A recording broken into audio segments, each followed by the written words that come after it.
Hey everybody, this is a quick video in case you have an Electrolux IQ-Touch dryer, and on the display it's giving you an EF3 error. And you're trying to figure out what is this error and how do I get rid of it, why am I getting it, etc.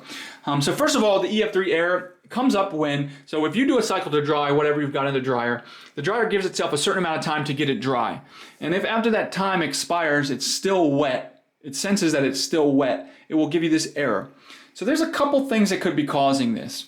Number one, it could be something as simple as you put super wet stuff in the dryer that just took forever to dry and the dryer ended up timing out. So if you put super wet stuff in there when you got this error, then maybe you just need to put less wet stuff in there.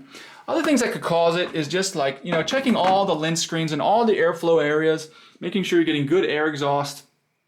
Because if the air is not able to exhaust out the moisture fast enough, then you can end up with this error. So also, if it could also be something else like, you want to make sure your dryer is getting warm, because it could be a faulty heating element that is not allowing things to dry. Now finally, if it's none of those things, it could also be something like but we're getting into less likely things. It could be the actual moisture sensor itself that's faulty, and that the moisture sensor is sensing that there's still moisture, but there's not because you have a faulty sensor. But anyways, hope this video helped. Thanks a lot for watching. Have a great day.